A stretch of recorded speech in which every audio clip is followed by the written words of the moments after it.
네, 2021학년도 제1학기 한국현대문학인문 13번째 유튜브 강의 시작하겠습니다. 13번째이자 마지막 유튜브 강의입니다. 이제 수요일날 마지막 실시간 화상 강의를 끝으로 이번 학기도 모든 강의를 마무리하게 됩니다. 한 번도 쉬지 않고 여기까지 잘 왔습니다. 오늘은 이문구의 관촌수필 중에서 5번째 작품 공산토월을 함께 읽으면서 마무리하도록 하죠. 실시간 그 줌 화상 강의 때 언어적 다양성, 지역어의 의미 등등에 관해서 얘기를 해서 뭐 길게 강의가 이어질 것 같지는 않습니다. 그리고 여러분들의 발표, 마지막 남은 학생들이었죠. 광민채, 정현, 권방경, 임송미, 이현민, 이솔, 박세민, 이 7학생의 발표문을 참고하면은 어렵지 않게 이해할 수 있을 것 같습니다. 특히 이 정현은 소설에 나오는 고향이 고향에 돌아와도 고향 같지가 않다라는 그 화자의 말을 참조해서 정지용의 고향이라는 시를 덧붙여 놨어요. 아주 바람직한 공부 태도죠. 그리고 이 임송미의 발표를 보니까 이 갈머리 지도, 이 관촌의 지도까지 첨부해 놨습니다. 좋은 날이 와서 이 관촌을 직접 가봤으면 좋겠죠. 가서 할머니, 할아버지들을 만나서 이 소설 읽는 문장들을, 살아있는 문장들을 들어보는 것도 참 좋을 것 같습니다. 그리고 이 현민이는 발표문을 쭉 작성하다가 이 결론, 아이유는 예쁘다. 뭔 결론이 이런가? 나는 잘 이해를 못했어요. 이게 무슨 얘기지? 모든 결론은 아이유는 예쁘다로 귀결되나? 아이유가 그 노래 잘하는 그 가수 말하는 거죠. 이솔, 그리고 박세민이 이렇게 공부를 잘하는데 왜 이 초창기에 엉망이었는지 모르겠습니다. 뭐 많은 발표자들, 특히 광민채하고 박세민의 발표를 보면은 알 수 있듯이 공산토월이라는 소설의 문장 말고 얘기하자면은 큰 축은 두 가지 얘기죠. 사실은 하나는 16세 소년 강도 얘기고 하나는 신석공 얘기입니다. 그러니까 이 공산토월이라는 소설은 서울에 사는 화자인 내가 16세 소년 살인범 사건, 소년 강도 사건을 보고서 정말 그 품성이 좋기로 뭐 유명했던, 그리고 자신의 집안일을 다 이렇게 뒤치다꺼리를 해주었던 신현석이라는 이 신석공을 떠올리면서 신석공과 함께 어린 시절 그 기억들을 찾아가는 과정을 쭉 그려 보여주고 있죠. 그러니까 소년 16세 소년 그 강도 사건에서 볼 수 있듯이 산업화 이후 도시의 삶이 얼마나 팍팍한가, 각박한가, 그리고 사람이 인정이라는 게 왜 이렇게 말라 비틀어져 버리게 됐는가 생각이 이르게 되죠. 그러다가 그 고운 성정으로 뭐 이 굳은 일 다 도맡아서 하고 어떤 사례도 뭐 기다리지 않고 마을 일들, 그리고 화자인 그 나의 집 일들을 다 돌봐주었던 신석공을 떠올리면서 그 그리운 한 인간상을 형상화하고 있는 것이라고 할 수 있죠. 결국은 산업화 이후 이 도시화 과정에서 사라져버린 아름다운 인간형을 이 신현석이라는 석공을 통해서 그려내고자 했던 것 같습니다. 그러니까 지나가 버린 것에서 정말 아름다운 인간형을 발견해 가는 그 여정을 보여주는 게 바로 이 소설이라고 할 수 있죠. 이건 어렵지 않게 파악할 수가 있습니다. 이 발표자들의 발표문을 보면은 어렵지 않게 딱 찾아낼 수가 있어요.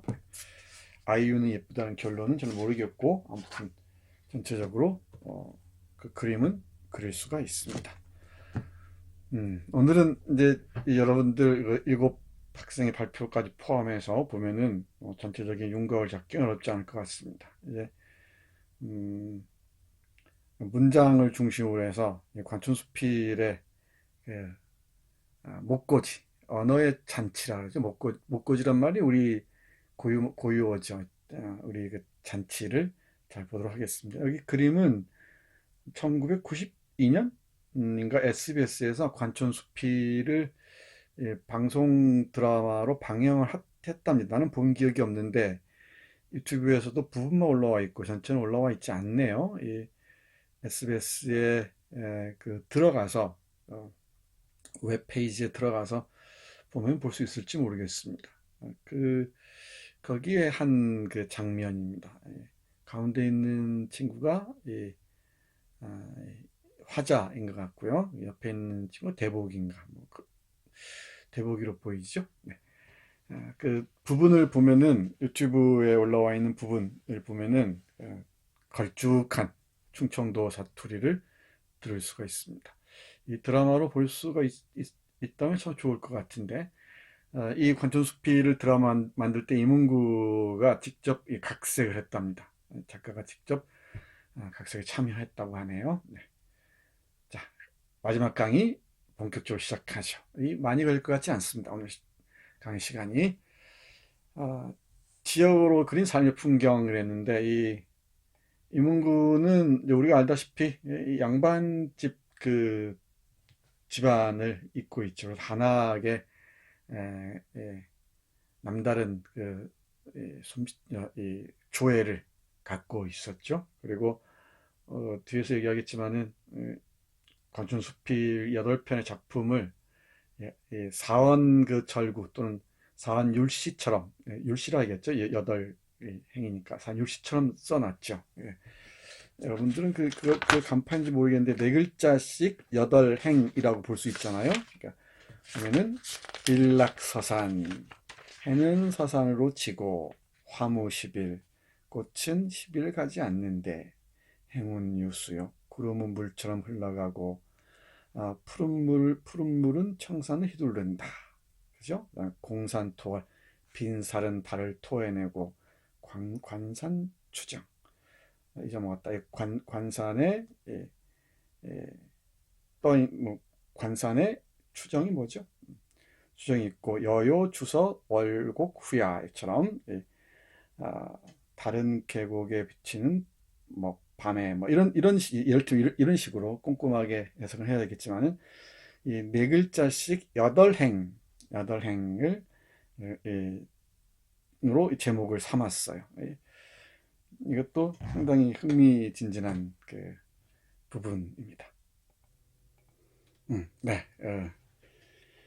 여요 관산 추정은 관산 고양이죠. 추정이 곡식이나 낙가래를 긁어 모은 데 쓰는 고무래, 고향하면 떠오르는 그 고무래 뭐 이런 의미겠죠. 여요 주서는 이 노래와 같이 쓴 이 주석이나 서문 이런 뜻입니다. 아무튼 이런 네 글자 네 글자씩 8행으로 제목을 지은 것도 작가 이문구의 그 한학에 대한 관심이랄까, 이 소양을 간접적으로 보여준다고 할 수 있겠죠. 자, 그러면 이 이문구에 대해서 조금 알아보겠습니다. 41년 충남 보령에서 태어났습니다. 현경하고 동갑이죠. 23년 서울에서 세상을 떠났고요. 63년에 다갈라 불망비라는 작품으로 단편소설입니다. 데뷔를 했고요. 71년에 장편소설 장안몽을 발표합니다. 내가 대학 때인가 그 전인가 대학 때일 겁니다. 아마 장안몽을 처음 읽었던 기억이 나요. 공동묘지에서 묘를 파는 장면부터 시작됩니다. 이 도시화, 근대화 과정에서 우리가 잃어버린 것이 무엇인지를 집요하게 파고드는 게 이문구 소설의 큰 그 흐름이거든요. 아마 장한몽도 그랬던 것으로 기억이 나요. 최근에 읽지 않아서 잘 모르겠는데 확인해 봐야겠죠. 우리 동네도 그렇고 역시 관촌수필에서도 우리 산업화, 근대화와 함께 우리가 잃어버린 것이 무엇인가를 어린 시절 기억을 통해서 추적해 들어가죠. 아버지의 이야기, 어머니의 이야기, 뭐 옹점이 이야기, 대복이 이야기도 중요하지만은 그 저변에 흐르는 것은 우리가 잃어버린 것은 무엇인가이죠. 오래된 미래라는 말을 쓰잖아요. 우리가 나아가야 할 미래는 다 오래전에 있었던 삶의 모습들이다라는 거죠. 이 오래된 미래라는 책이 유명했는데 거기에서 온 말입니다. 우리의 미래는 하이테크놀로지, 문명 세계가 이끄는 그런 기계, 그 디지털이 우리에게 선사하는 황홀한 기술 유토피아가 아니라 오래전 소박한 그런 자연과 함께하던 그런 삶일지도 모른다는 것이죠. 이런 문명화의 길로 치닫다가는 아마 인간의 삶 전체가 파국으로 이를지 모르겠습니다. 이문구 소설 읽다 보면 그런 생각을 많이 하게 돼요. 72년, 76년에 연작소설 관촌수필을 발표합니다. 이 수필은 발표 전 누군가 얘기를 했던데 이건 소설 문법에 좀 어긋나 있죠. 지극히 개인적인 얘기이면서도 아주 서정적인 문장으로 쓴 글입니다. 그래서 수필이다, 붓 가는 데서 쓴 글이다 라는 의미로 연작 소설이라 불리게 하지만 수필에 가깝다는 걸 강조하기 위해서 이렇게 말한 것 같습니다. 관촌을 중심으로 어린 시절 기억을 길어 올려서 쓴 수필 형식의 글, 이런 의미겠죠. 솔직하다는 얘기겠죠. 그래서 역시나 잃어버린 것들에 대한 그 보고서라고 할 수 있을 것 같습니다. 옹점이 얼마나 그립습니까? 신석공도 그렇고요. 이 신석공 같은 사람은 정말 우리의 전형적인 그 한국인의 아름다운 그 심성을 잘 보여주는 인간형이라고 할 수 있겠죠. 그리고 연작소설 우리 동네에도 주목해야 됩니다. 이 농촌을 배경으로 해서 산업화와 함께 사라져가는 것들이 무엇인지, 그리고 이 산업화의 허구성을 가장 잘 보여주는 작품입니다. 정말 흥미진진합니다. 이문구 소설에 빠지면은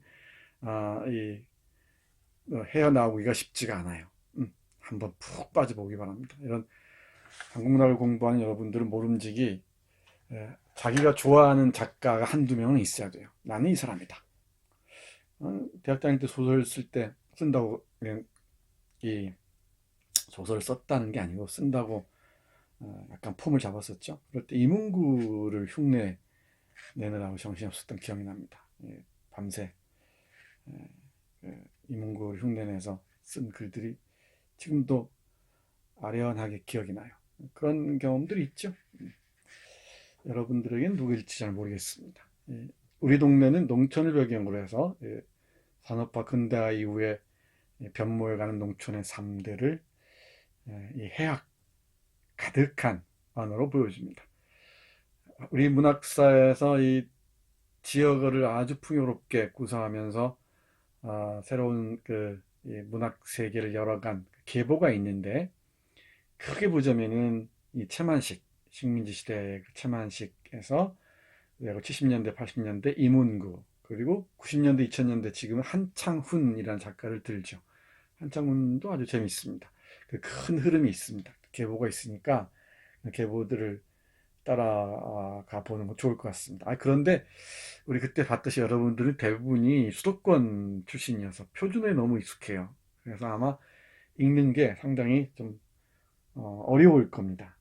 근데 이 어려움을 무릅쓰고 그 계열의 소설들을 돌파해가는 이 모험도 해봐야겠죠. 그리고 누가 물었던가, 예림이가 물었던가, 누가 물었던가, 찾아도 잘 나오지 않는 말들이 있긴 있죠. 근데 그 말들은 이제 뭐 내가 이 면사무소나 이 지역에 물어보라고 얘기했는데, 그것도 그렇지만은 자꾸 읽어보면은 맥이 잡힙니다. 흐름이. 그리고 우리가 몰랐던 이 어휘들이 너무너무 많잖아요. 우리 공산 토올만 해도 뭐 지멸이란 말부터 시작해서 잔졸치 않음, 뭐 지멸이 있기로 정평이 나 있다는 등 이런 우리 흔히 쓰지 않는 말들이 많습니다. 지역어 사투리는 뭐 두 번째 치고라도 이런 또 아망이 몹시 사나운 외손자가 있었는데 이 아망이 뭘까? 이런 표현들을 여러분들 직접 써봐야 돼요. 써보고 활용해 봐야 됩니다. 문장으로. 그러면은 어휘 능력이 달라집니다. 여러분들은 한국어를 뭐로 배우니까 한국어 잘한다 생각하기 쉽지. 근데 한국어 능력을 어휘 능력 보면 형편없습니다. 왜냐하면 그 독서 수준이나 우리가 사용한 어휘가 딱 정해져 있기 때문이에요. 그래서 그건 여러분들의 어휘 능력이 얼마나 보잘것없는지를 확인할 수 있는 게 바로 이런 소설이 있는 거죠. 이런 이문구 소설이나 이 송기숙의 소설이나 이런 잘 쓴 소설들 읽다 보면은 내가 한국어를 얼마나 모르는가, 어휘를 얼마나 모르는가를 실감할 수 있을 겁니다. 이런 작품들 읽으면서 지역어뿐만이 아니고 우리가 몰랐던, 왜 잃어버린 말들을 찾아가는 즐거움도 맛볼 수 있어야겠죠. 언어 생태계 얘기하면서 언어적 다양성이란 말 했지만 개인에게 있어서 마찬가지예요. 개인이 구사할 수 있는 어휘가 많아질수록, 기억한 어휘가 많아질수록 표현할 수 있는 정서나 감정이나 사상이나 이런 게 뭐 다양해질 수밖에 없겠죠. 다양합니다. 우리는 당연합니다. 왜냐하면 우리는 언어로 정서를 표현하고 언어로 사고하기 때문이죠. 물론 말로 표현되지 않는 그 영역도 없지 않겠지만은 네. 자, 간촌수필 우리 동네, 그리고 2000년에 이게 마지막 소설집이죠. 이 내 몸은 너무 오래 서 있거나 걸어왔다. 이것도 우리 동네에 이어지는 작품입니다. 이제 2000년에 이르면은 그야말로 농촌은 거의 무너져 버렸죠. 그 무너진 농촌을 그리워하고 있습니다. 우리 관촌수필 보면은 이 소나무 뒤에서 보겠습니다만은 뒤에 있던 그 오래된 소나무가 사라져가는 얘기인데, 여기 내 몸은 너무 오래 서 있거나 보면 진짜 나무들이 다 사라져 버리죠. 이 농촌이 사라진다는 것, 우리 삶의 모태가 사라진다는 것이죠. 우리의 정서의 기반을 다 상실해 버리는 게 됩니다. 우리는 잘 인식하지 못하지만은 문명의 파국에 이르러서야 우리는 우리의 그 잘못을 처절하게 후회할지도 모릅니다. 그 잘못 중에 하나가 농촌을 이렇게 방치하고 서서히 죽음의 장소로 몰아넣었다는 그 일일 겁니다. 자본주의화 과정에서 농촌을 짓밟아버린 우리의 그 과오를 아주 가슴 아프게 후회할 날이 머지않아 올 것이라고 나는 생각을 해요. 이문구는 소설도 잘 썼지만은 또 대단히 실천적인 지식인이었어요. 자유실천문의협회를 이끌기도 했고 또 민족문학작가회의 이사장을 역임하기도 했습니다. 이문구의 스승이 김동린 선생인데, 김동린은 우파 쪽 작가였죠. 이 이문구는 진보적인 그 좌익 쪽의 좌익도 아닌데 좌파 쪽의 지식인들, 지식 예술가들과 또 우파 쪽의 지식인 예술가들 두루 어울리는 그런 통합형 인간이었다고 얘기를 합니다. 많은 칭찬을 받곤 하죠. 네, 이문구 선생 꼭 기억하기 바랍니다. 한국어가 그리울 때, 그리고 잃어버린 언어들이 몸서리 쳐지게 그리울 때는 이문구의 소설을 펼쳐 읽으면 됩니다. 천천히 차근차근히 읽기 바랍니다. 우리는 대부분 관중수필 8편 중에서도 공산토월 하나만 읽었을 거예요. 대부분이 이제 여러분이 스스로 관중수필도 다 읽고 우리 동네도 읽고 내 몸은 너무 오래 서 있거나 걸어왔다도 읽고 하기 바랍니다. 그러면서 우리가 잃어버린 언어들, 우리가 잃어버린 그 정서들, 그리고 생각들까지 함께 고민했으면 좋겠네요. 자, 그럼 관촌수필로 가보겠습니다. 관촌수필은 한국어 문장의 진경을 보여주는데, 내가 그 유튜브에서 짧게 이 관촌수필의 몇 문장을 소개한 적이 있습니다. 오늘 강의에 거의 포함되어 있어요. 이 관촌수필은 8편의 단편으로 이루어진 연작소설집입니다. 일락서산, 아까 얘기했죠. 화무십일, 행운유수부터 월곡, 후야까지. 우리는 공산토올인데 빈산을 향해 솟아오르는 달. 아마 발표자 누군가 얘기했죠? 세민이가 얘기했나? 아마 신목수의 신석공, 신현석 석공을 이 빈산의 밤하늘에 떠오르는 달로 표현하고자 했던 것 같습니다. 이 8편의 단편은 모두 고향 갈머리, 관촌의 고유어식 표기죠. 갈머리의 기억 및 풍경입니다. 나아가 있고요. 화자가 조부, 그다음에 조부 있죠.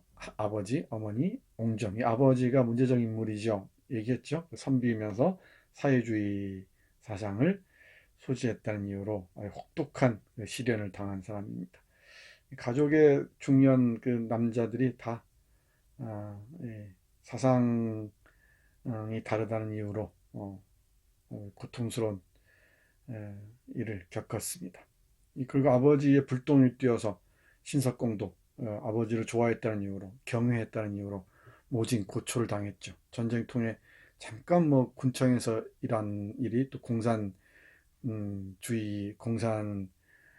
사상에 협력했다는 빌미가 돼서 감옥살이를 해야 했죠.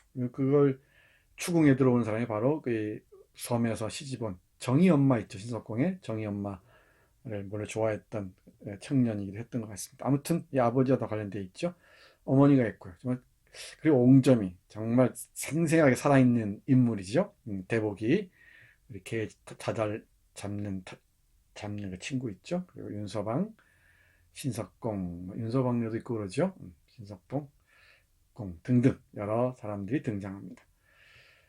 이 관촌수필은 한국어의 보물창고이자 한국어 문장의 진경을 보여주는 작품이라고 나는 생각을 합니다. 거의 다 동의를 할 겁니다. 이 관촌수필은 잊지 말고 다 읽기 바랍니다. 방학숙제들이 있었죠. 이 방학숙제도 검사를 안 하면 방학숙제를 안 하지 대부분이. 자발적으로 하는 게 참 어렵습니다.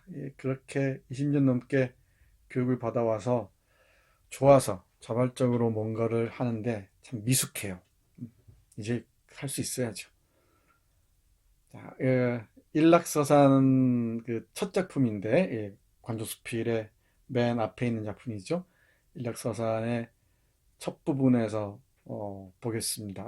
전체적인 장소, 공간적 배경이 되는 장소에 대한 스케치를 만날 수가 있습니다.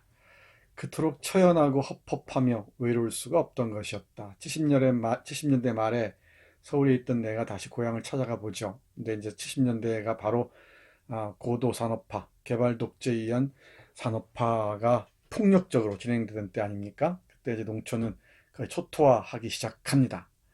그때 바라본 고향의 풍경입니다. 그토록 처연하고 헛헛하며 외로울 수가 없던 것이다.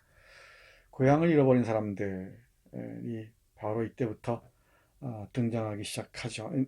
내가 한국 역사, 한국 근현대사에서는 세 번의 큰 이산이 있다고 얘기를 했습니다.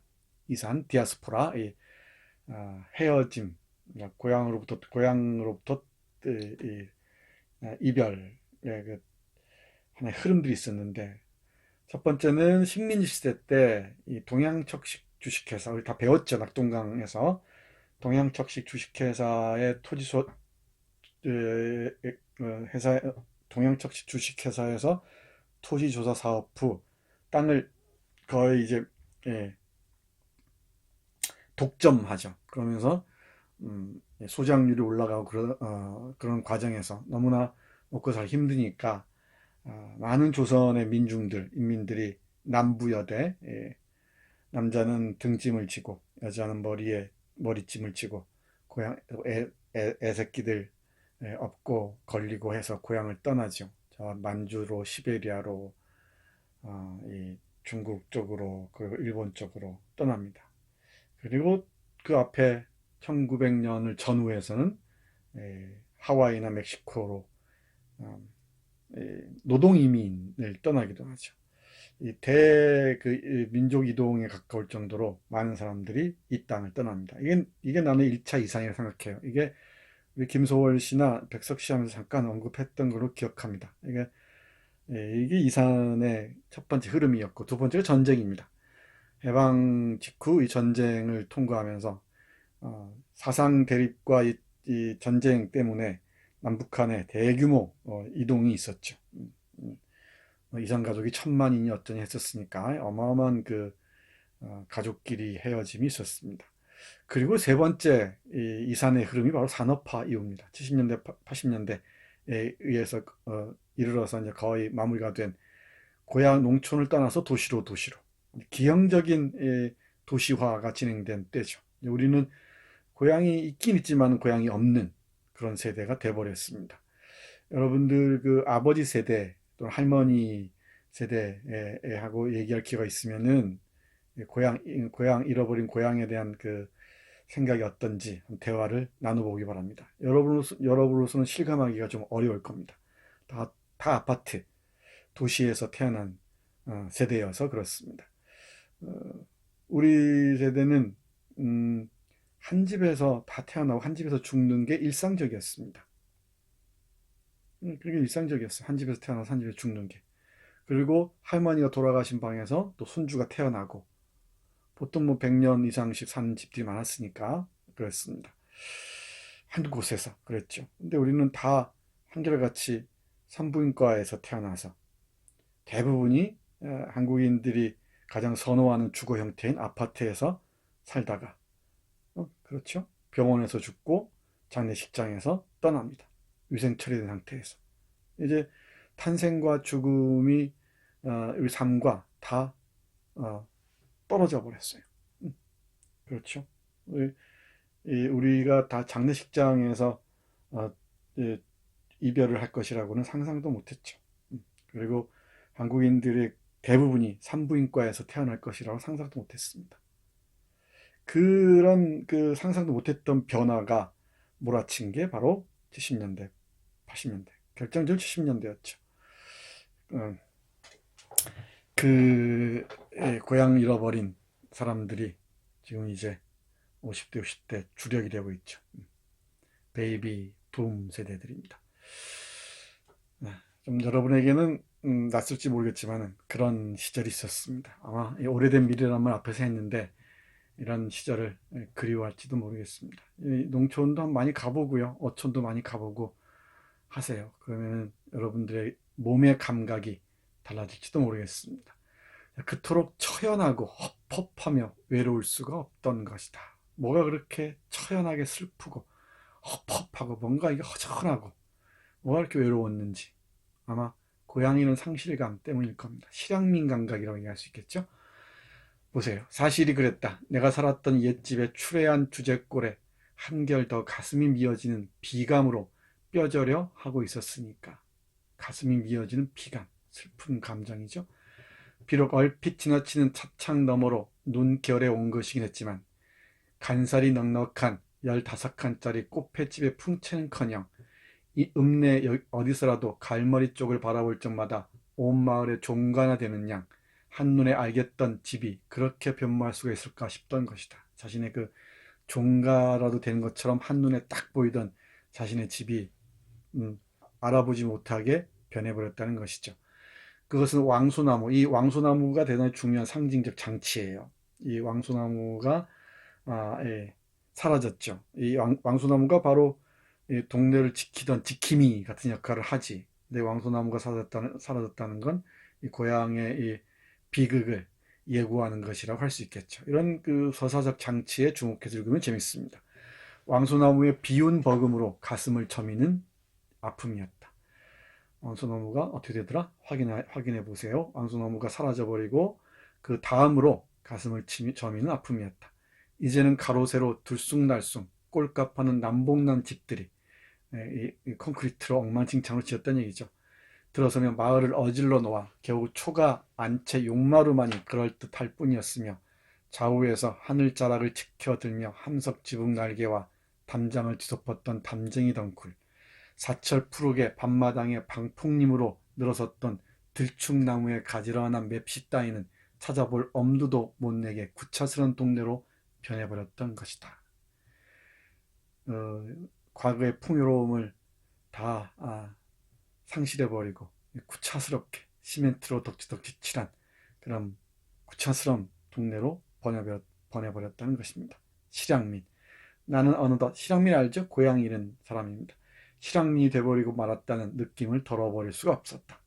고향 잃었자 무덤들밖에 남겨둔 게 없던 터라 어차피 무심하게 여겨온 셈이긴 했지만 막상 퇴락해버린 고향 풍경을 대하니 나 자신이 그토록 처연하고 헛헛하고 외로울 수가 없다는 것이다. 이 실향민의 감각, 이게 어떠한지 감을 잡을 수 있겠죠. 이 묘만 남겨두고 고향을 떠났다가 몇 년 만에 돌아보니까 이렇게 퇴락해버렸습니다. 다 알아볼 수 없게 추락하고 변해버렸던 것이죠. 거기서 찾아오는 그 서러운 실향민 감각들. 왜 슬프고 허전하고 외롭지 않았겠어요. 나도 고향이 지리산 아래 춘향전의 고향이면서 흥부전의 고향이었던 전라북도 남원을 어머니가 살아 계실 때는 1년에 두세 번 꼭 갔었습니다. 이제는 작년에 어머니를 잃고 이제 고향을 잘 못 가게 되는데 감각이 참 남다릅니다. 네, 어떻게 될지 모르겠습니다. 실향민의 감각이 무엇인지 관촌수필 맨 앞에 놓여있는 그 일락서사라는 작품에서 볼 수가 있습니다. 이 왕소나무가 의미하는 게 무엇인지 눈여겨보기 바랍니다. 왕소나무 봤죠? 왕소나무의 서사적 기능이 무엇인지 또 메타포가 무엇인지를 확인하는 건 재밌을 겁니다. 이 관촌수필이 수능에 나오면 수능생들이 긴장한다면서요? 어려워서 그런가? 말이 어려워서 그런지도 모르겠습니다. 얼핏 어디에선가 들은 얘기입니다. 자, 그 다음 보겠습니다. 맵쌀도 먹고 찹쌀도 먹고 12가지 곡석 다 먹어 슈 하는 옹점이의 말입니다. 행운유수의 한 문장인데요. 아버지가 지금 감시를 당하고 있죠. 사상이 정부 이승만 정권과 다르다고 해서 이제 우리 수인 삼촌 읽었으니까 어렵지 않게 이해할 수 있습니다. 선비정신과 사회주의 사상의 관련성 내가 얘기했죠. 관련해서 좀 더 깊이 공부하고 싶은 학생은 작년에 그 한국문학과 동아시아 문학이라는 그 강좌를 뒤져보면은 중국의 대작가인 루신과 이육사의 얘기를 한 그 강좌가 있습니다. 찾아서 보세요. 이육사는 중국의 대작가인 루신을 만난 적이 있습니다. 그리고 루신이 죽고 났을 때 36년에 루신의 기억이라는 추억이라는 글을 쓰고요. 그 루신의 대표작인 고향을 번역하기도 합니다. 이육사의 예를 들어서 선비정신과 사회주의 사상의 관련성을 설명했었는데 이문구의 아버지, 작가의 아버지도 그 맥락에서 이해하면 될 것 같습니다. 사회주의 사상을 소지했다는 이유로 혹독한 고초를 겪죠. 순경들이 왜 감시를 하지 않았겠습니까? 감시를 나온 그 순경과 우리 이 집안의 부엌대기 옹점이의 대화입니다. 이 살아있는 생생한 충청도 지역 사투리, 우리 슬아가 읽어야 되는데, 그지?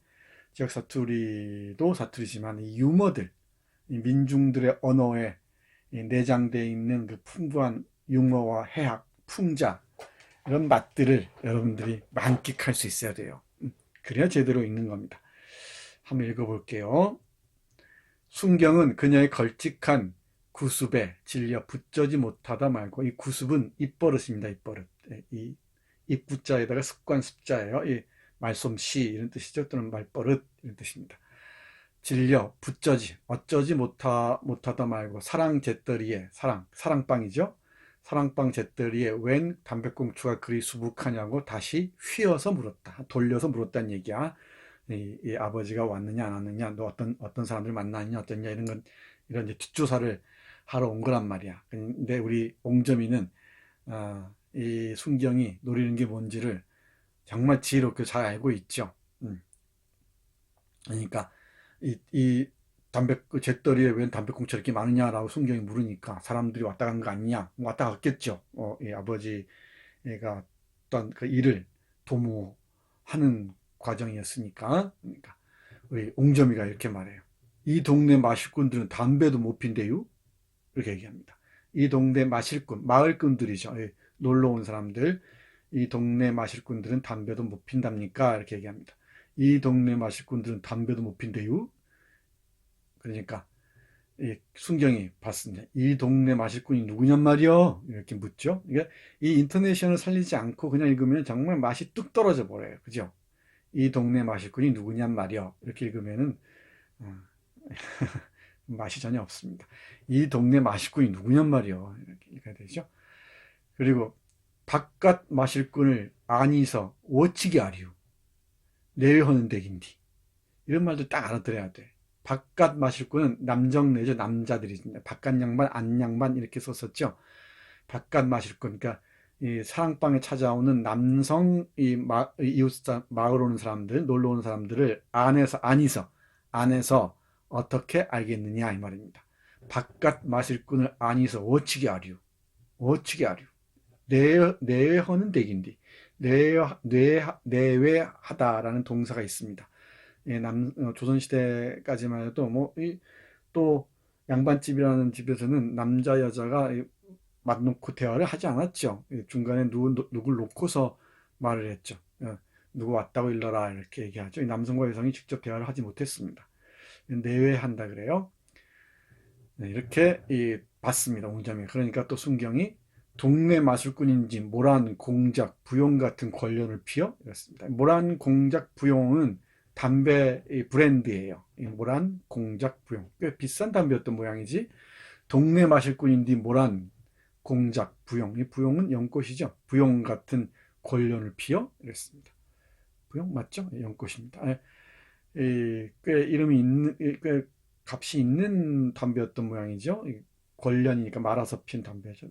시골 사람들은 대개 그 담배를 그냥 썰어서 피거나 싼 그 말아서 피는, 종이에 말아서 피는 담배를 폈죠. 우리가 피는 시가렛이 아니고. 그러니까 또 우리 옹점이가 봤습니다. 허가 없이 입담배 말아 피면 잡혀간다며요. 이랬어요. 허가 없이 입담배 말아 피면 잡혀간다 하지 않았느냐. 이건 내력을 알아야 되는데, 이 담배가 전매제가 되면서 전매청이라고 해요. 지금은 그 민영화 기업인 KT&G에서 팔아서 판매합니다만은, 이 인삼과 담배는 그 KT&G가 Korean Tobacco and 진생이에요. 진생은 인삼을 일본식으로 발음한 건데, 진생, 인삼이라고 해야죠. 근데 Korean Tobacco and 진생입니다. KT&G, 한국 담배 인삼 공사의 영어식 표기죠. 이 담배와 인삼을 전매했습니다. 전매가 뭔지 확인해 봐야 돼요. 국가에서 다 독점해요. 개별적으로 할 수 없게 만들죠. 여러 가지 이유가 있는데, 특히 세금을 많이 거둘 수 있기 때문이기도 하고, 세수 때문이죠. 그리고 또 안정적인 공급을 위해서였죠. 식민지 시대 때는 소금까지도 전매제였습니다. 담배, 인삼, 소금까지. 여러 가지 이유가 있습니다만은, 수요와 공급을 안정적으로 유지하기 위해서였다고 얘기하는데, 내가 보기에는 그 세금을 안정적으로 거둘 수 있기 때문이죠. 우리 담배 피는 학생이 요즘 있는지 모르겠는데, 담배 한 갑에 반 이상이 훨씬 넘죠. 다 세금입니다. 우리 기름 같은 것도 그렇죠. 휘발유나 경유 같은 것도 거의 독점적으로 세금을 거두잖아요. 여러 가지 이유로. 물론 이제 전매는 아닙니다만은, 휘발유나 경유 같은 경우에 전매는 아닙니다만은 세금을 바로 원천적으로 매기죠. 이 기름, 휘발유나 이 경유에 얼마나 많은 세금이 매겨지는지 한번 확인해 보세요. 놀랄 겁니다, 여러분들. 이 물 한 통이 석유 한 통보다 훨씬 비싸요. 여러분들 그런 상상 안 해봤죠? 석유 아주 쌉니다. 아주 싼데, 어, 우리 휘발유 1리터가 대략 1,500원이라고 칩시다. 1리터가 1,500원이라면은 여러분 사 먹는 물이 있죠. 물이 500ml짜리가 평창수 이런 게 보통 흔히 쓰는 게 500원에서 삼다수 같은 게 좀 비싼 게 800원 이러지 않나? 그죠? 600원처럼 비싼 것은 뭐 에비앙이니 뭐니 하는 비싼 거 2,000원, 3,000원 하는 것도 있죠. 보통 7, 800원짜리 이 물을 생각해 보세요. 그러면 1리터면 얼마입니까? 1,500원, 1,600원 이러지. 휘발유하고 맞먹어요. 근데 그 휘발유는 세금이 또 반 가까이 되거든. 그러니까 휘발유에 얼마나 많은 세금이 매겨지는지 그 세금을 빼고 나면 휘발유 값이 얼마나 싼지 알 수 있겠지. 물값이 훨씬 비싸단 말이야. 우리는 그걸 인식을 잘 못해. 물을 사 먹는 시대인데도 그게 얼마나 이상한지를 생각하지 못한단 말이야. 휘발유보다 이렇게 물이 비싸다는 생각 해본 적이 있나? 그건 뭘 의미할까? 휘발유가 중요해요? 물이 중요해요? 물이 당연히 중요하지. 근데 이 휘발유를 이 석유를 이 석유가 나는 데서 얼마나 우리가 싸게 사들이 오는지, 우리 문명이 이 지구를 파헤쳐서 작동되는 것을 읽을 수가 있죠. 휘발유라는 기호를 통해서 읽을 수가 있습니다. 이런 것도 한번 여러분 상상력을 발휘해서 잘 생각해 보세요. 내가 얘기하는 게 어떤 의미인지. 아마 대부분 생각도 못했을 겁니다. 자동차를 굴리는 휘발유가 또는 경유가 우리가 먹다가 아무렇게나 버리는 이 물보다 비싸다고, 그것도 아주 많이 비싸다고 세금을 떼고 나면은 그 의미하는 바는 뭘까? 그 다음, 허가 없이 입담배 말아 피면 잡혀간다. 그래서 잡혀간다며요 이랬단 말이야. 그러니까 허가 없이 담배를 말아 피거나 이러면은 이 전매청 관리들이 있다가 잡아가고 이런 게 있었죠. 박정희 시대 때는 술도 그랬습니다. 술도 집에서 못 담가 먹었어요. 요즘은 집에서 많이 술 막걸 담가 먹고 그러거든. 가양주라고 해서. 옛날엔 그러지 못했습니다. 몰래 술을 빚었다가는 세금을 관리하던 사람들, 국세청의 하급 그 기관이죠. 하급 기관 관리들이 와서 혼쭐이 나고 그랬었습니다. 할아버지나 좀 나이가 든 아버지 연배들은 알고 있을 겁니다. 한번 얘기를 해보세요. 그러면 실감이 조금이라도 올지 모르겠네요. 그러니까 순경이 묻죠. 너 몇 살 먹었네? 물으니까. 몇 살 먹었네. 이게 말장난이지. 몇 살 먹었느냐? 이러니까 맵쌀도 먹고 찹쌀도 먹고 12가지 곡석 다 먹었슈. 이렇게. 몇 살 먹었느냐니까 그 음상, 음에 비슷하게 발음되죠. 몇 살 이러니까 맵쌀. 이 맵쌀은 그냥 맵쌀이에요. 맵쌀. 우리가 흔히 먹는 맵쌀이고 찹쌀도 먹고 12가지 곡식 다 먹었어. 이 곡식을 곡석이라고 했어요. 그 지역 사투리로는 맵쌀도 먹고 찹쌀도 먹고 12가지 곡식 다 먹었슈. 한번 여러분들이 대화 장면을 떠올려 보세요. 이 얼마나 당돌한 이 계집아이인가. 순경에게 대드는 거 보세요. 너 몇 살이냐 그러니까 맵쌀도 먹고 찹쌀도 먹고 12가지 곡식 다 먹었슈. 내뱉는 거 보세요. 말주변이 대단하죠. 하고 나서 그녀는 치맛자락 밑으로 어슬렁대던 검둥이 백구레에 냅다 발길질을 하여, 검둥이 강아지 있잖아. 이 강아지 그 옆구리를 냅다 발길질 하면서 이제 욕을 하는 거야. 이 강아지한테. 이럴 육실을 놈의 까이 새끼 지랄하고 자빠졌네. 여기 육실을 놈, 이게 민중의 언어들이지. 육실을 하다 8번을 죽인다는 뜻이에요. 육실을 할 놈 이런 뜻입니다. 또 이 미우니까 6번 죽일 놈 여섯 이렇게 좀 잔혹한 말인데 이렇게 아무튼 이렇게 막 죽이고 싶은 놈이라는 뜻입니다. 이런 육실할 놈, 이 욕의 어원을 보면 참 대단한 얘기들이 많이 있죠. 찾아보세요. 욕은 우리 민중의 언어죠, 그야말로. 그리고 이 욕에 관한 좋은 책들이 있습니다. 김열규 선생이 쓴 이 욕이라는 책도 있고요. 욕, 민중의 언어의 그 카타르시스와 관련되죠. 그리고 구비문학이나 이런 고전문학 하다 보면은 판소리를 듣다 보면은 욕이 그냥 아무렇지도 않게 튀어나옵니다. 하나의 그 추임새 같은 것이었죠. 어찌됐든 우리 옹점이가 옆에 있던 검둥이를 발로 차면서 냅다 차면서 이런 육실을 놈을 가이 새끼 개새끼란 뜻입니다. 지랄하고 자빠졌네 라고 얘기합니다. 주둥팩이 뒀다가 못하고 이 지랄이여 지랄허여 너 니얼부텀 잘 굶었다.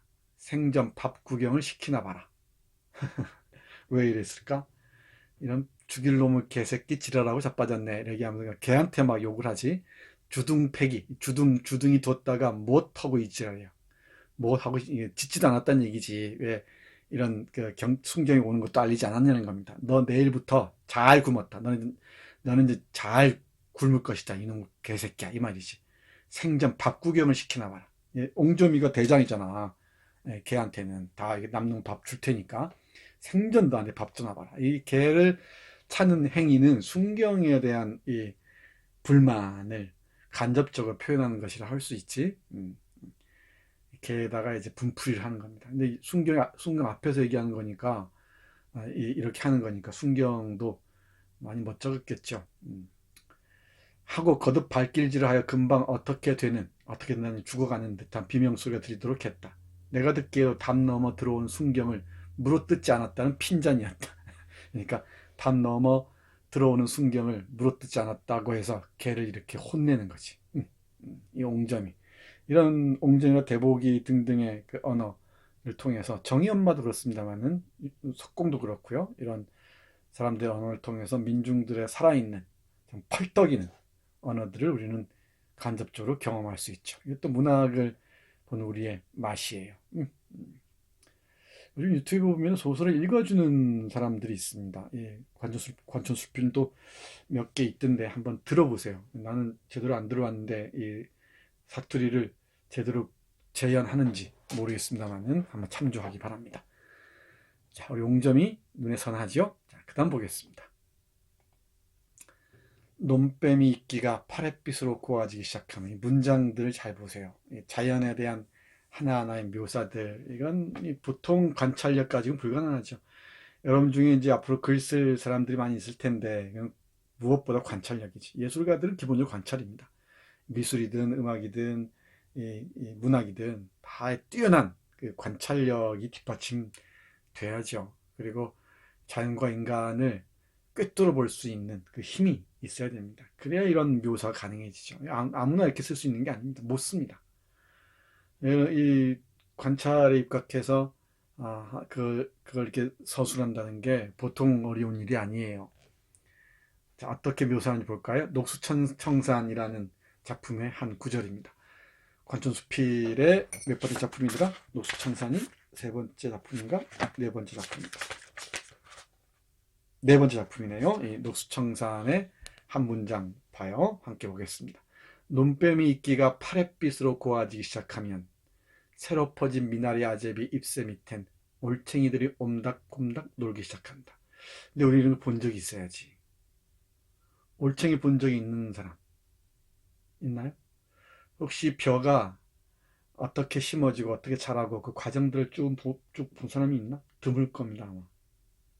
이 콘크리트, 이 아스팔트를 밟고 다니다 보니까 이 자연의 계절의 변화를 이 아파트에 있는 나무들로만 볼 수가 있죠. 언제 이 벼가 자라서 수확이 누렇게 변해 수확이 되는 과정을 전혀 모릅니다. 그리고 그 논에 사는 논과 들판에 사는 서식한 생물들이나 식물들도 우리가 알 리가 없죠. 그러니까 점점 우리가 자연으로부터 멀어지는 겁니다. 그러다 보니까 성정도 팍팍해질 수밖에 없어요. 우리도 모르는 사이에 우리가 의식해서가 아니고 자연으로부터 멀어지면서 우리의 정서도 척박해지게 마련인 것 같습니다. 어쩔 수 없어요. 올챙이도 본 적 있나요? 올챙이가 개구리가 된다는 것은 뭐 노래가 있어 잘 알죠. 앞다리가 쑥 뒷다리가 쑥 한 2000년대 초반에 유행했던 노래 같은데 그런 게 있어서 알긴 아는데 이 올챙이가 크면 다리가 어떻게 나오는지 관찰한 적이 있습니까? 우리는 별로 대부분이 없을 겁니다. 있는 사람 손 들어보세요. 그런 경험 있으면 우리 마지막 유튜브 댓글에 멋지게 한번 써보기 바랍니다. 우리가 해마다 제비 소리보다 며칠 뒤쳐져 눈두렁에서 들을 수 있었던 소리는 부리가 날카롭고 깃털이 반짝이는 파랑새 노래였다. 우리가 해마다 제비 소리보다 며칠 뒤쳐져 논두렁에서 들을 수 있는 소리는 부리가 날카롭고 깃털이 반짝이는 파랑새 노래였다. 제비 소리에 이어서 파랑새 소리가 오고, 이 철따라 이 어떤 그 시절 따라 또는 그 절기 따라, 우리가 24절기가 있잖아. 절기 따라 식물의 변화 또는 이 동물들의 변화가 눈에 띄는데, 지금은 이 식물의 경우 호르몬의 이상 증세 때문에 꽃들이 막 천반지축을 피죠.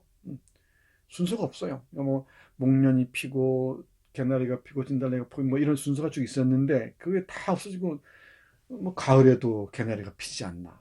그리고 한겨울에도 무슨 진달래가 피었다가 사라지지 않나.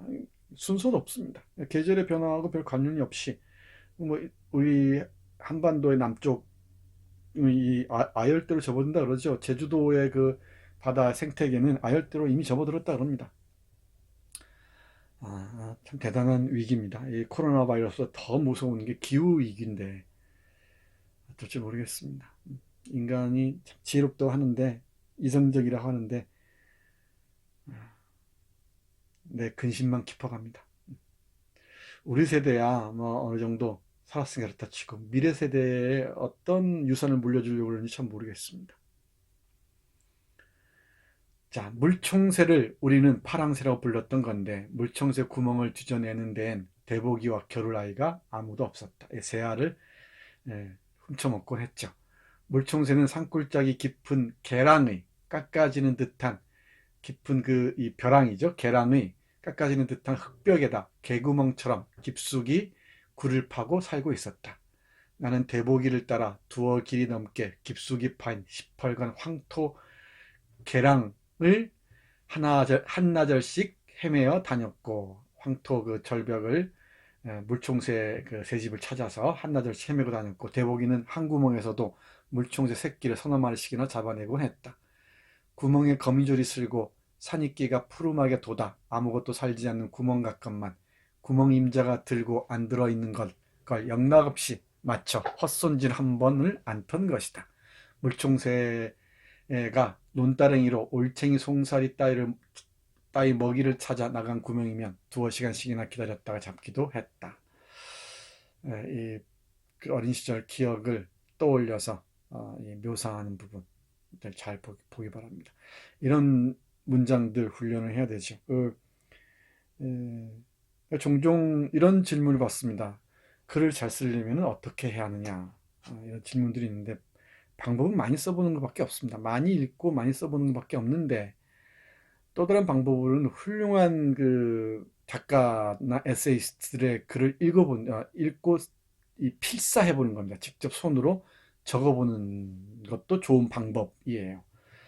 작가들이 가장 많이 필사하는 그 작가가 바로 오정희라고 그러죠. 오정희 나중에 읽을 겁니다. 2학년 3학년 때 이 오정희가 소설을 잘 씁니다. 문장도 잘 쓰고 오정희 소설을 많이들 필사한다고 합니다. 그리고 또 새로운 문장의 맛을 보기 위해서는 이런 이문구 문장을 필사하는 사람도 많다고 해요. 또 이문구 작품 좋아하는 사람들이 많습니다.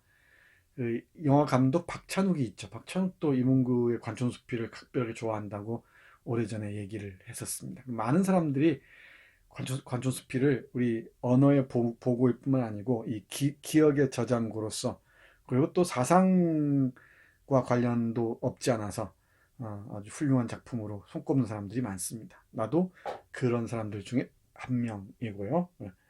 이런 문장들을 하나하나 필사 따라서 적다 보면은 문장 솜씨도 늘고요. 그리고 이 묘사하는 이 방법을 우리가 또 참고할 수 있죠. 이런 부분들을 이렇게 묘사하는구나. 만약에 새의 그 외모를 묘사할 때 어떻게 쓰는지, 행동을 또 어떻게 그리는지, 이런 것도 잘 배워야죠. 그 공부해야 됩니다. 이런 게 공부입니다. 아무나 되는 게 아닙니다. 아무나 되는 게 아니에요. 자, 그 다음 볼까요? 춤춘 아버지, 이제 공산토를 한번 들어와 봅시다.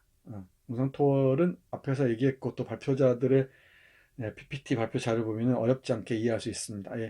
16세 소년 강도, 콜라 빵이 먹고 싶어서 강도짓을 한 그 사람을 바라보는 그 차갑고 냉혹한 시선들, 그와 함께 떠오르는 고향 마을, 그 신석공, 신현석이라는 석공, 동네 일을 다 돌봐주던 그 선악이 이를 데 없는 사람, 그리고 백혈병에 걸려서 서럽게 죽어가는 인물 있죠. 근데 이 공산토월은 바로 신석공이라는 정말 아름다운 인간에 대한 애도의 글, 또 오마주라고 얘기할 수도 있겠죠. 신석공을 애도하면서 쓴 글이라고 해도 뭐 크게 다르지 않습니다. 이제 산업화와 함께 고향이 무너지면서 이제 신석공 같은 사람들도 사라져버린 것이죠. 그 슬픔이 짙게 배어있는 작품이 바로 공산토월입니다.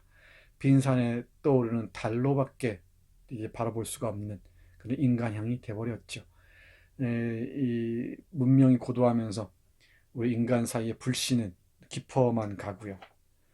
이 이해관계에 따라서 움직일 수밖에 없는 우리 사람들의 모습들을 보면서 신석공이 더욱 그리워졌던 것 같습니다. 그 신석공과 함께 떠오르는 인물이 아버지죠. 신석공의 결혼식에서 이제 아버지가 춤을 추죠. 중요한 장면입니다. 아버지는 양반집의 대를 이을 사람이었고요. 그리고 동네 사람들로부터 존경을 한 몸에 받던 사람이죠.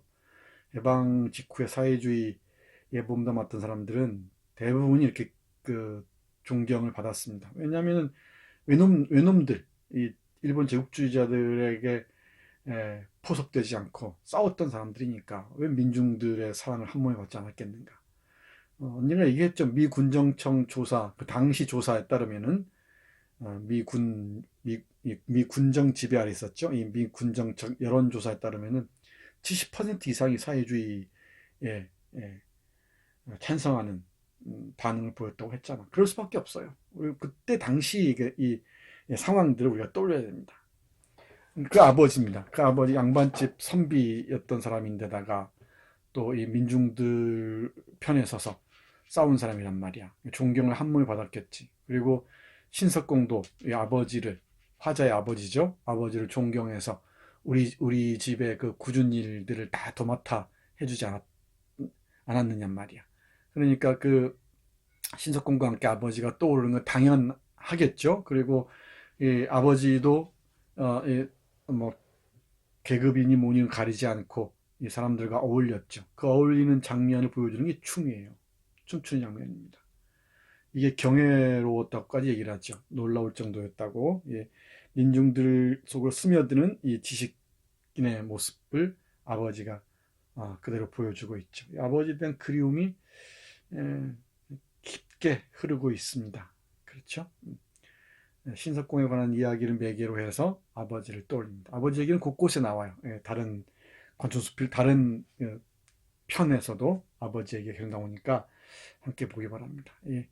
이문구 세대, 그러니까 어릴 때 전쟁을 경험했던 이 이문구 세대의 아버지의 기억, 우리 현경을 얘기할 때, 순위삼촌 얘기할 때 상세하게 설명했으니까 더 이상 부연하지 않도록 하겠습니다. 춤추는 아버지 볼까요? 다시 한번 뜻하지 않은 일이 벌어졌으니 그것은 아버지가 일어서서 어깨춤을 추기 시작한 거였다. 그때까지 내가 알고 있던 아버지는 그렇게 평범한 사람이 아니었다. 할아버지 앞에서는 항상 무릎 꿇고 조아려 공손하기가 몸종과 다름없었지만 이 양반집의 그 예의 범절을 몸에 익힌 사람이죠.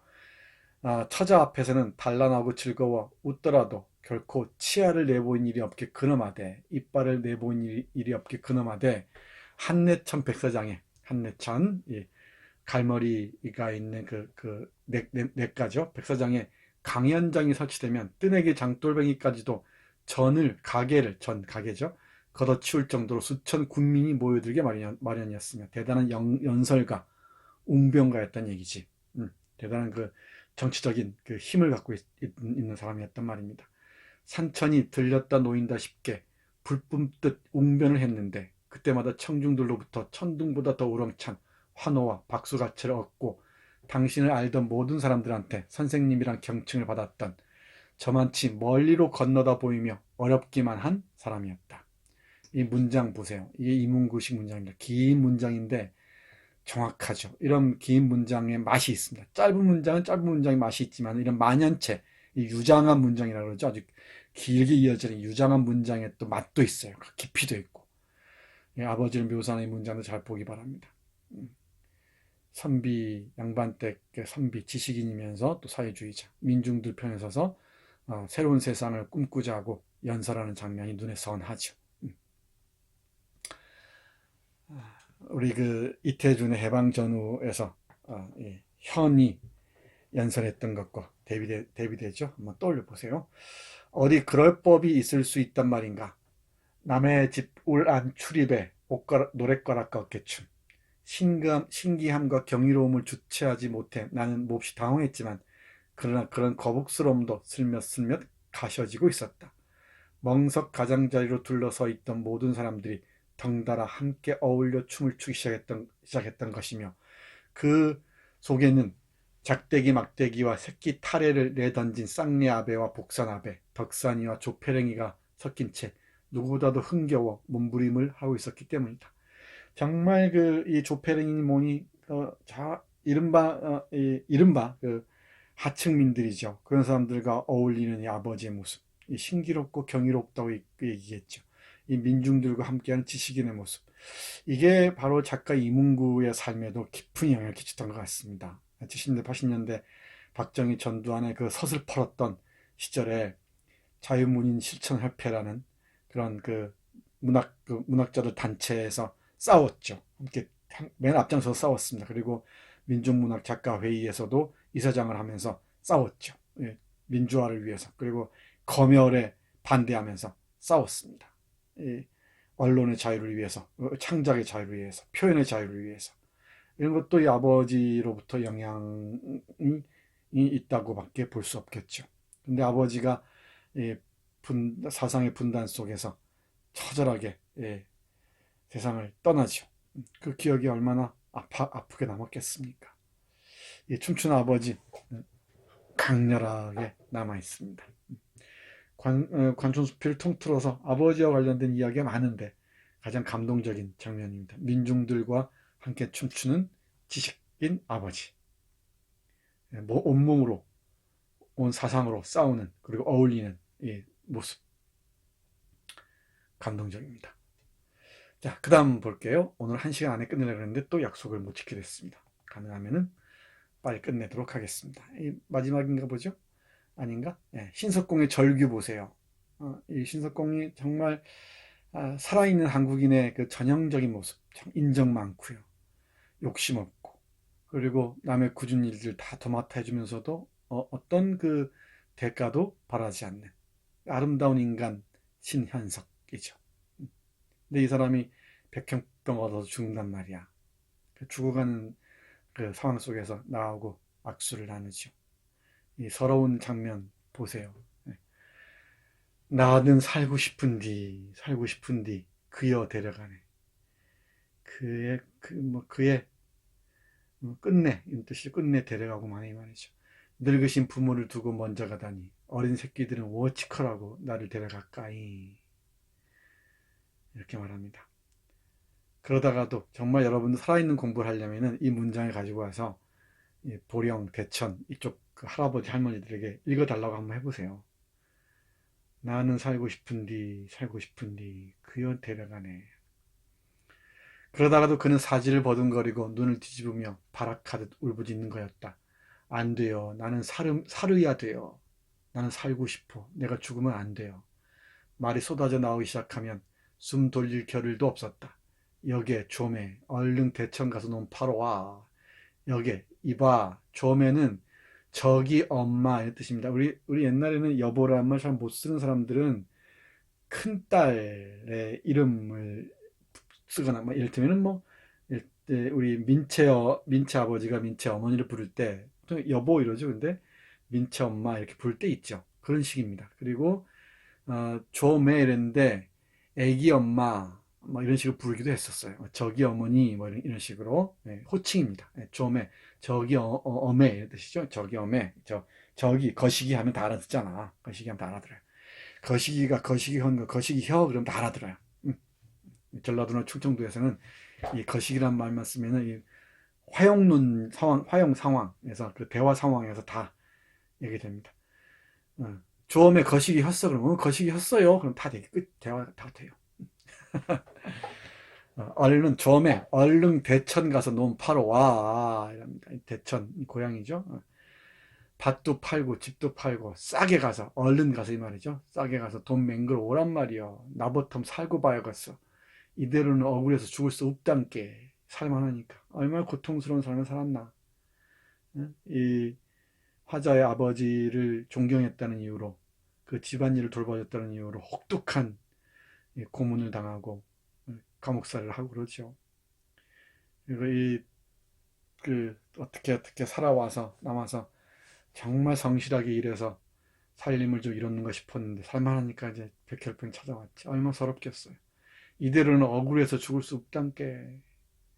그는 내 손을 더듬어 잡고 애원하듯 말했다. 자네 나를 이러긴가. 자네는 이게 자기 아내예요. 정희 엄마라고 얘기하는. 나 좀 살려두게. 아, 아니다. 여기서 화자인 나죠, 나. 나를 이러긴가. 나 좀 살려주게. 더 살고 싶어. 하며 안면에 격렬히 일으키고 내 손목에 진저리를 치듯 손가락이 바르르 떨리곤 했다. 배운 사람이니까 나 좀 살려달라고 애원을 했겠죠. 그는 살고 싶다고 거듭거듭 되풀이하여 다짐했지만 그러다가도 한 번 눈을 헛뜨기 시작하면 거의 광란이나 다름없이 시트를 움켜쥐며 처절하게 외치는 것이었다. 놔둬라, 놔둬. 여기에 이놈의 옆였네. 집에 가지마. 절대로 가면 안 돼요. 내 한 몸 살자고 눈 팔고 밥 팔면 새끼들은 못 먹고 사네. 새끼들 먹이고 그것들 가르쳐야지. 팔지마. 팔면 안 돼요. 차라리 내가 인양 죽을 텨. 그냥 죽을 텨. 나 하나 죽고 여러 목숨 살아야지.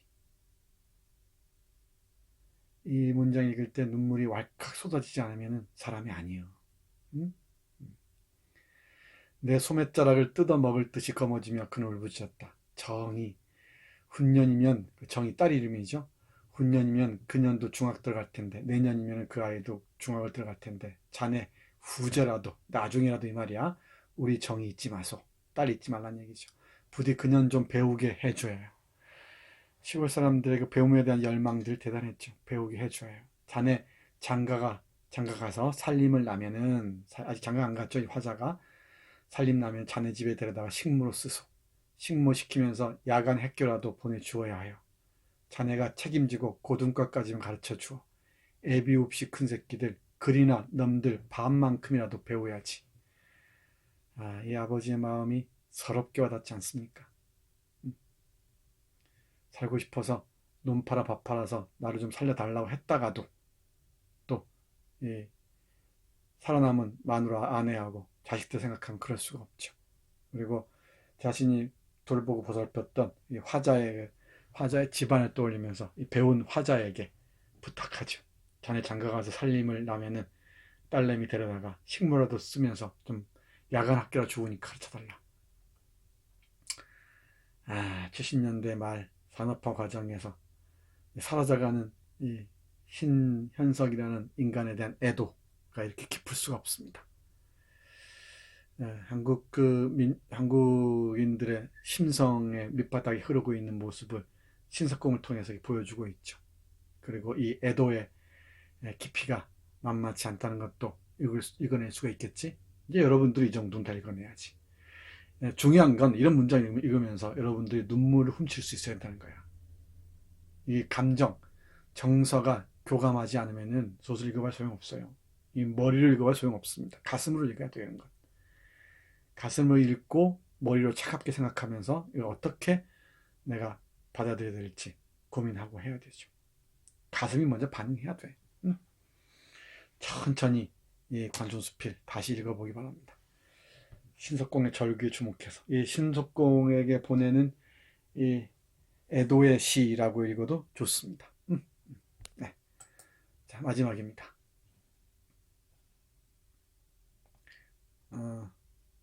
이 문장의 진경이 어디로 가고 없네. 잠깐만요. 내가 책을 한번 펴보세요.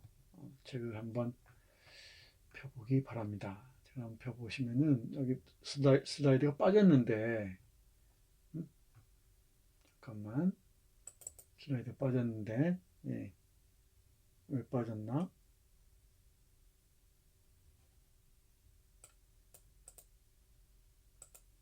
슬라이드 한지 빠졌어요. 우리가 가지고 있는 이 책이죠. 문학과 신사 버전으로 208, 209쪽 펴보세요. 이 슬라이드 몇 번이었지? 이 문장 하나 보고 마무리할게요. 정말 기가 막힌 문장입니다. 하나의 그 산수화가 떠오르는 그 문장입니다. 모닥불은 계속 지펴지는 데다 달빛은 또 그렇게 고와 동네는 밤새껏 매양 황혼역이 없고. 누군가 발표자도 이 문장을 인용했어요. 부분을. 뒷산 등성이 솔수펑이 속에서는 솔숲입니다. 솔숲 속에서는 어른들 코고름 같은 부엉이 울음이 마루 밑에서 강아지 꿈꾸는 소리처럼 정겹게 들려오고 있었다. 이 문장도 보란 말이야. 쇼샷 쇼샷. 머리 위에서는 이따금 기러기 때 지나가는 소리가 유독 컸으며 끼르륵하는 기러기 울음소리가 들릴 즈음이면 마당 가장자리에는 가지런한 기러기 때 그림자가 달빛을 한 옹큼씩 훔치며 달아나고 있었다.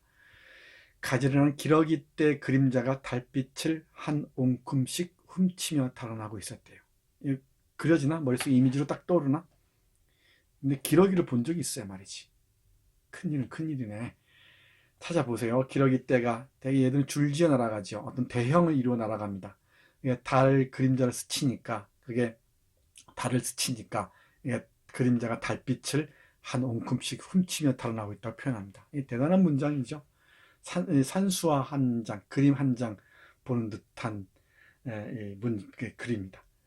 표현입니다. 하늘에서는 별 하나 주워 볼 수 없고 구름 한 조각 묻어 있지 않았으며 오직 우리 어머니 마음 같은 달덩이만이 가득해 있음을 나는 보았다. 달빛에 밀려 건득건득 불따기를 스치며 내리는 무서리 서슬에 옷깃을 예며가며 개울 건너 가수원 울타리 안에서 남은 능금과 탱자 냄새가 맴돌아 천지에 생긴다고 생긴 것이란 온통 연글고 농 익어가는 듯 촘촘히 깊어가던 밤을 지켜본 것이다. 어쩌면 술꾼들을 지켜본다기보다 늦가을 밤에만 이루어질 수 있는 신비로운 정경에 얼이 홀렸던 것인지도 몰랐다. 문득 내 이마에 보드라운 5, 6월 이슬이 맺히는 느낌이 있더니 밋밋한 아주까리 기름내가 코를 가리는 거였다. 이 아주까리 기름내를 알아야지. 알아야 뭐 감상을 하든지 말든지 하지.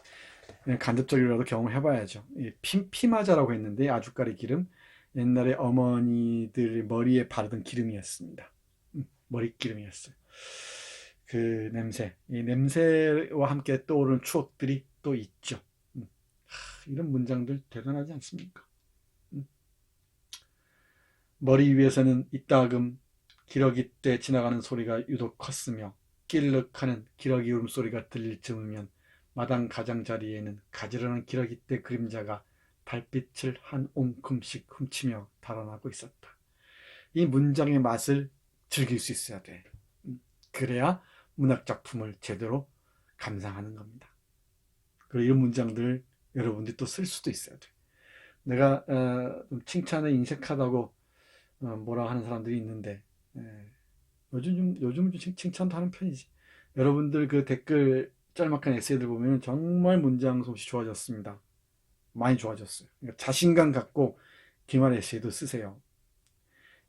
1인칭인 나를 이 화자로 해서 써보란 말이야. 과제를 생각하지 말고 한 학기를 정리한다 생각하고 여러분들의 문장으로, 여러분들의 언어로 써보란 말이야. 우리가 한 학기 동안 13편이라는 적지 않은 분량의 텍스트를 읽어왔죠. 혈우누부터 시작해 장편들, 인간 문제, 또 뭐 있나, 태평천하, 천변풍경까지, 그리고 나무들 비탈 서다까지. 여러분들은 대단한 작품들 읽어온 거야. 대부분이 다 읽었습니다. 몇 명 빼고는. 그 읽은 게 여러분들이 보이지 않게 내적인 힘이 됐을 거예요. 그 힘을 이제 글로 표현해보란 말이에요. 마음껏. 이 강제해서 마지못해 한다 생각하지 말고 여러분들의 그 쌓인 그 실력을 이제 읽은 실력과 쓰는 실력을 마음껏 보여주란 말이야. 당당하게. 남 눈치 보지 말고. 내가 늘 강조하지. 여러분들이 그 텍스트를 오가면서 여러분이 지금 여기에 여러분의 얘기를, 여러분의 고민을, 여러분의 그 생각을 보여줘야 돼요. 그게 좋은 글이에요. 이게 에세이라고 그랬지. 에세이는 도전하다라는 말에서 왔다 그랬죠. 프랑스에서 왔습니다. 모험을 해보는 겁니다. 시도해보는 거예요. 이 시도를 끊임없이 해봐야 글도 다른 이 경지로 나아갈 수 있습니다. 여러분들이 궁극적으로 믿어야 할 건 여러분 자신입니다. 여러분들이 읽어온 이 텍스트를 가로지르면서, 그리고 텍스트의 결을 따라가면서 여러분들이 얘기를 들어내기 바랍니다. 다양한 문제 설정을 할 수 있을 겁니다. 그렇죠? 난 여러분들 할 수 있습니다. 그리고 해도 안 되면은 내가 방법 알려줬잖아요. 괴로우면은 내 그림을 악마처럼 그려서 책상 앞에 걸어놓고 다트로 던져가면서 쓰세요. 얼마든지. 나는 여러분들에게 가없는 신뢰를 보내는 바입니다. 마무리 잘 하기 바랍니다. 네, 다 왔네요. 이문구의 관전수필, 우리 동네, 내 몸은 너무 오래 서 있거나 걸어왔다. 3부작입니다. 이 3부작 함께 읽어보기 바랍니다. 특히 3부작이보다는 우리 동네 이문구와 우리 동네와 내 몸은 이게 2부작이죠. 이게 농촌 시리즈, 우리 동네 시리즈입니다. 재밌으니까 한번 읽어보기 바랍니다. 야한 얘기도 많이 나와요. 꼭 보기 바랍니다. 우리가 잃은 게 무엇인지, 우리가 회복해야 할 게 무엇인지 찬찬히 생각해 보기 바랍니다. 네,